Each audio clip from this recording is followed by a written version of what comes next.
Harambe Twende, which means let's go.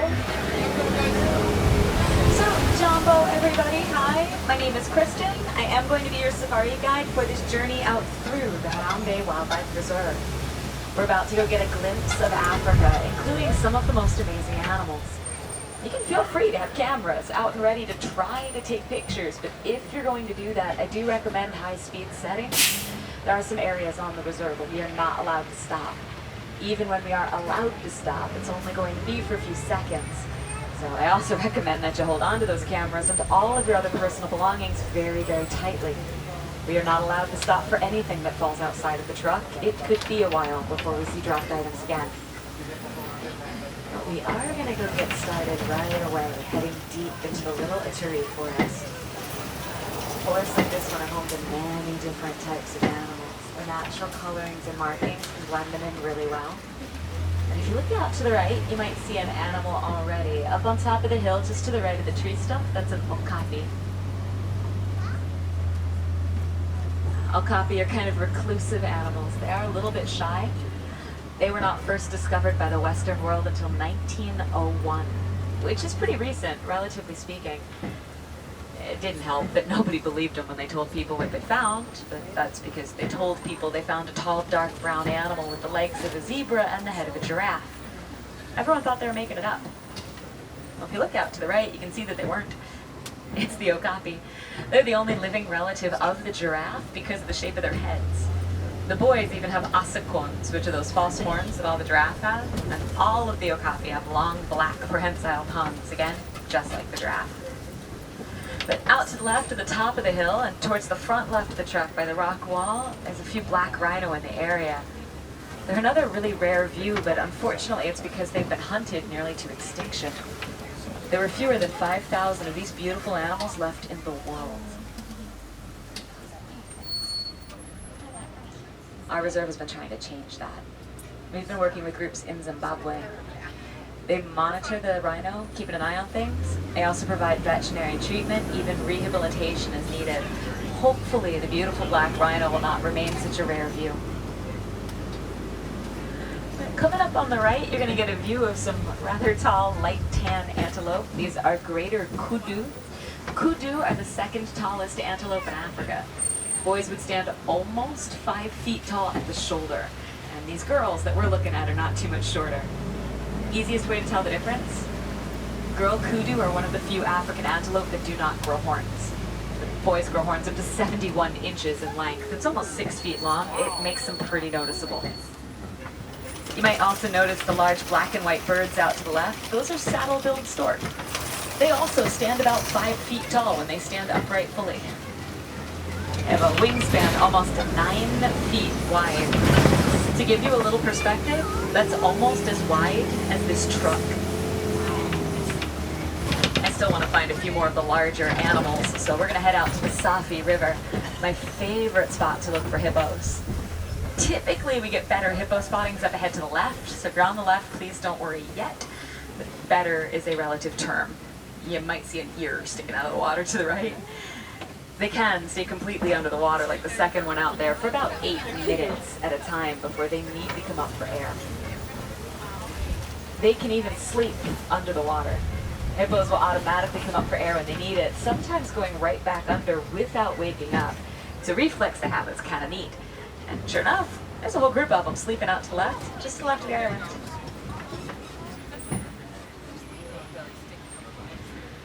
Group of hippos is known as a bloat. It's a bloat of hippos.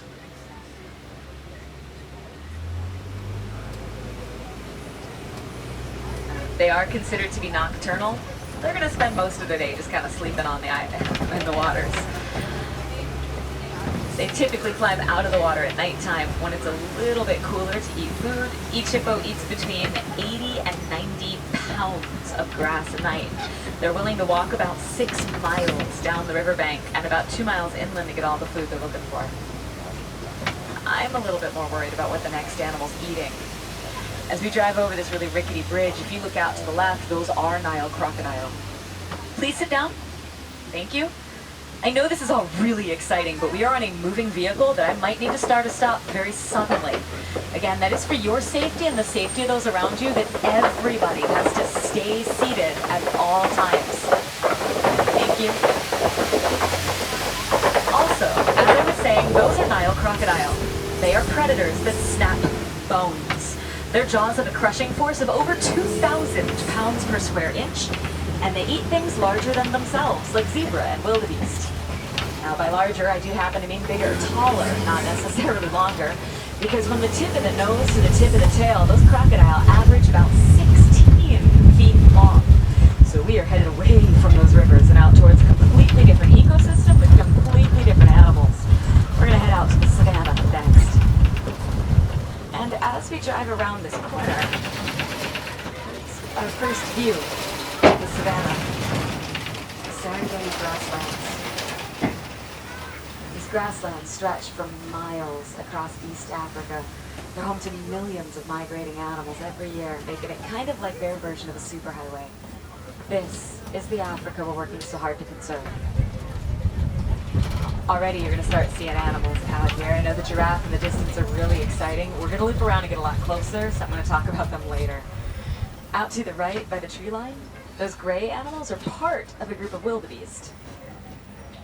I say part of a group because wildebeest are one of the largest migrations in Africa.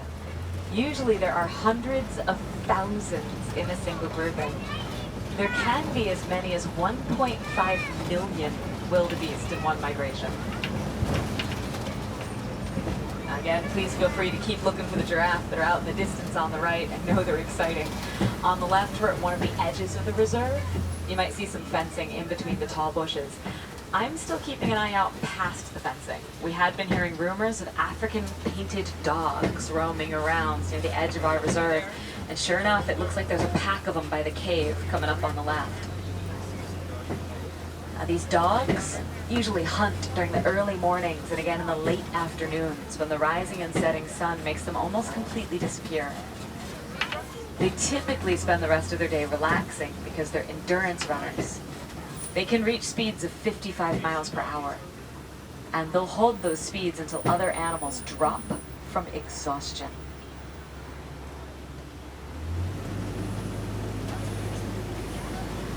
Out to the left, the animals with the massive horns are Ankole cattle. Their horns average 3 to about 4 feet in length. They can reach 6 feet wide from tip to tip. There's also some beautiful views of zebra out here. These are Hartman Mountain zebra. Different types of zebra have different types of stripes, but no two individuals are exactly the same. They're each unique in their pattern, kind of like how people have their own unique fingerprints. So you could learn to tell them all apart from one another if you get to know them really, really well. Technically, it's true for all patterned animals. If an animal has spots, stripes, or swirls, they're all going to be slightly different. But it's so cool with the zebra because they learn they're unique from birth. When a baby zebra is born, it imprints on its mom, meaning it can pick its own mother out of a group of hundreds of other zebras just based off of her stripes. A baby zebra will only attempt to nurse from its own mom. More views of the giraffe out to the right. That is a Maasai giraffe. Another one coming up on the left. They've got the rougher edges to their spots, almost leaf-like in appearance. And this puts us in the middle of the group known as a tower. It's a tower of giraffe. Now that is appropriate because they start out big. I don't see any babies in this particular grouping, but baby giraffes stand 6 feet tall when they're born. It means they can look into the eyes of any full-grown adult human standing in the grasses next to them from birth. Now, I know height gets a little skewed from the truck, so to show you how big the adults on both sides of the road really are, keep in mind that the armrests at the side of our truck are just over 6 feet off the ground. We are very high up in the air today.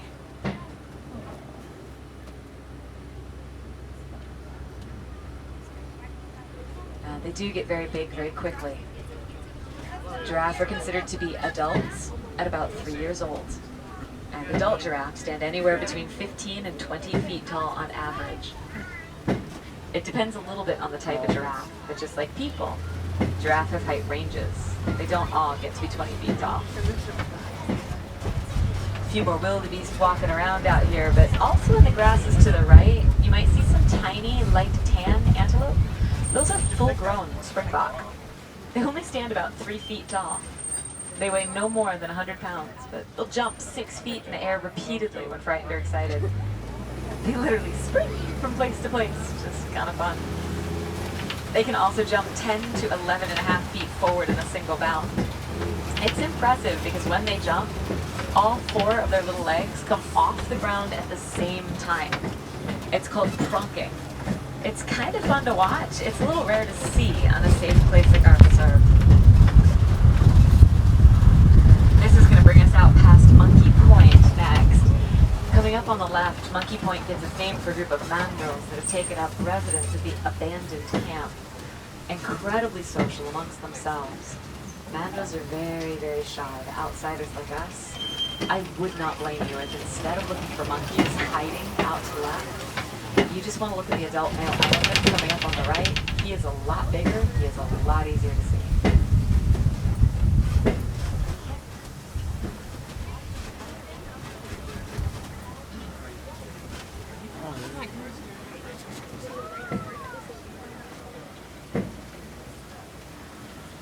That an adult male elephant out to the right. We know that for a couple of reasons. First of all, he's pretty massive. Secondly, I don't see any other elephants in the area. Adult male elephants like him are the only ones that wander off on their own like this. Females stay in herds with the young ones up to the age of about 15. Once they reach about 15 years old, that's when elephants are considered to be adults, giving them the second longest childhood on Earth. But as the boys get older, they start to wander further and further away from their family group until eventually they won't go back. Now, once they reach 15, any boys that are left in a family group are going to start to get pushed out of the family groups to either go off on their own, like the one we saw, or they'll join a bachelor group. But the boys really don't tend to stay together. They meet up, they can break off and go on their own again. It's the girls that tend to form the larger herds. They continue to stay near their moms and they raise families of their own. And as much fun as the one elephant was, I'd like to try to find a herd. So we're going to keep heading deeper into elephant country and see what else we can catch up with. Unfortunately, the biggest threats to elephants are still people. Still being hunted for their ivory tusks. They also face habitat loss due to mining going on out in the Congo.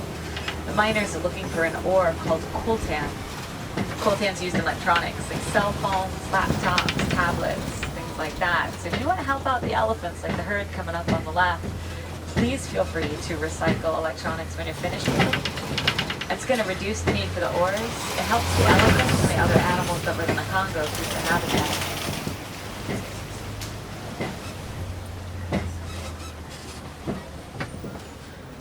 Our reserve has also been trying to decrease the amount of poaching going on, but unfortunately when it comes to elephants, that is a little bit harder. One of the reasons it's so difficult is while elephants are beautiful animals to look at, they also happen to be pest animals, and they are rather large pests. They destroy farmers' crops, and that's the farmers' livelihoods, which really doesn't make them very happy with the elephants. They tried putting fencing around their crops, but the elephants just knock over the fences. Our reserve got involved with Oxford University and some locals out in Kenya.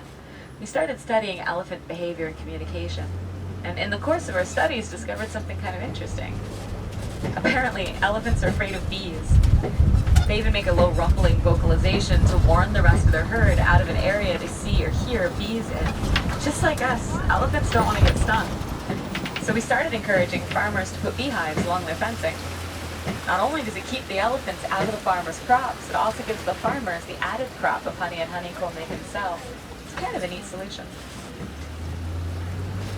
But coming up on the left, there's also a flamboyance out here. It's a group of flamingos. These are greater flamingos, the largest and lightest pink of the flamingo species.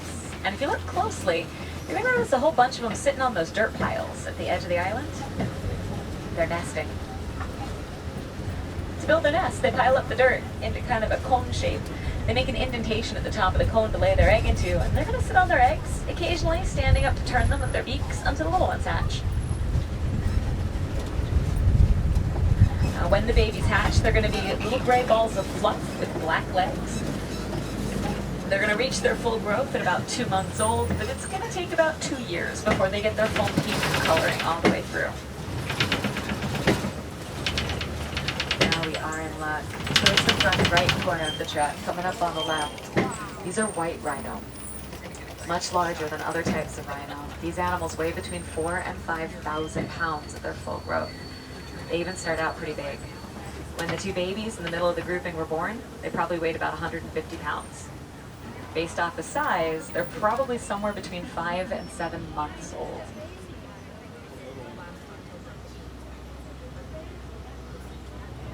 They still have a lot of growing left to do. The white rhino do tend to be a little bit more social than other types of rhino as well. They like to stay in larger groups. A group of rhino is known as a crash. It is a crash of white rhino.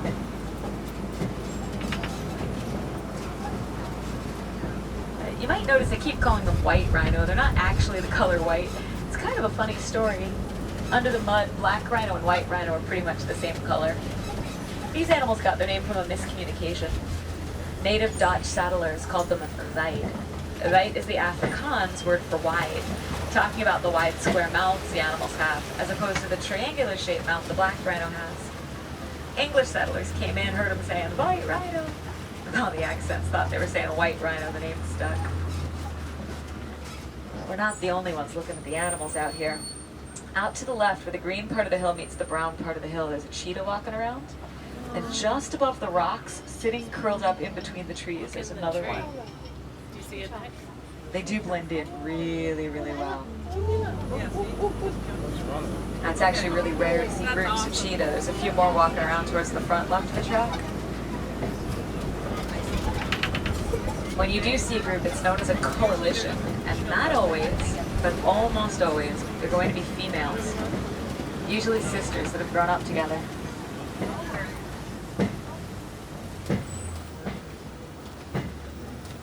Have been causing a lot of trouble in Namibia hunting livestock. The farmers out there have been hunting the cheetah to protect their livestock. It's not a good solution. Cheetah are endangered. So our reserve supports training programs that train really large dogs called Anatolian Shepherds and Kennel dogs. The dogs are huge. They scare the cheetah away from the livestock without endangering the cats, saving their lives. I think it's neat the dogs saving the cats out there. But if we're talking about large cats, there is a lion on the hill out to the left. Lions will spend about 18 to 20 hours a day inactive, remaining very, very still. They're usually more active at nighttime. Not only is it usually cooler at night for all that heavy fur, they have excellent night vision. They see 6 to almost 7 times better than humans can at night. And it's the girls at the edge of the rocky hill that actually do the hunting.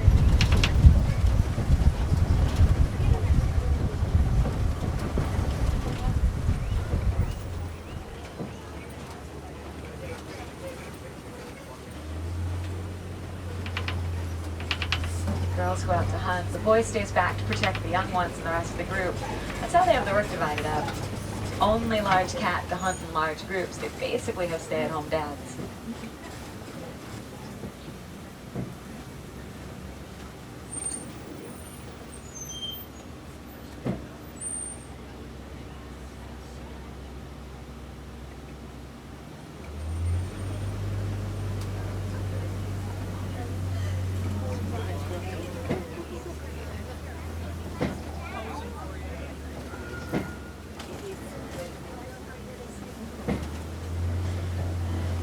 The front right corner of the truck, coming up on the left, if you see some large burrows in the ground, these holes are most likely warthog burrows. They are the largest of the burrowing mammals, and there's a group of warthogs towards the front left of the truck.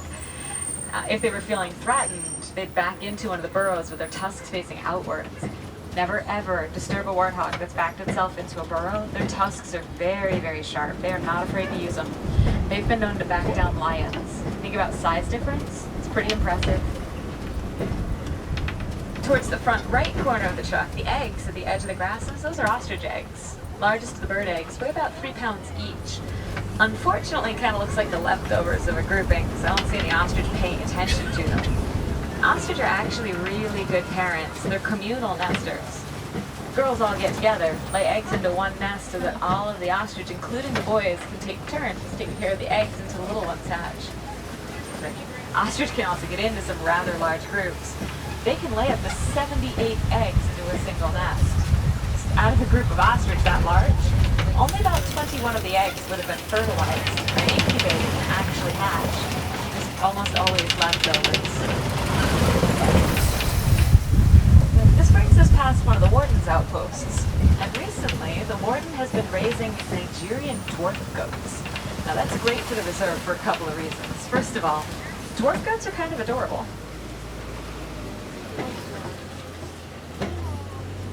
Secondly, because of their smaller size, they take up less space. Cost less to raise than their larger cousins. But still provide a very valuable sweet goat milk that can either be drunk or sold for added income.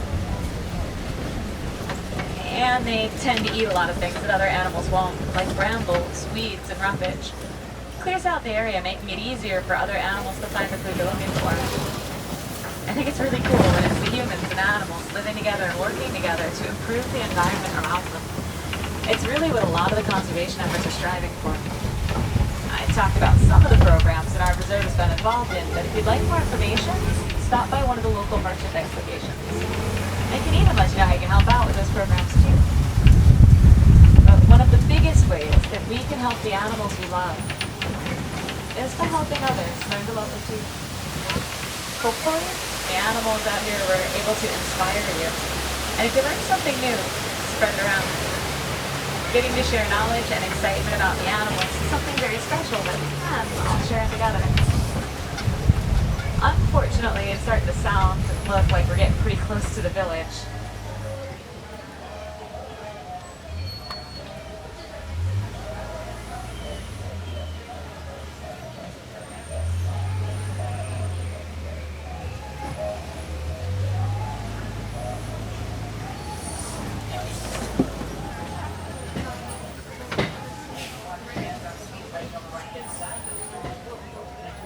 Once again, my name's Kristen. Don't need to know that for the Wilderness Explorers, but it's been my pleasure driving you all around.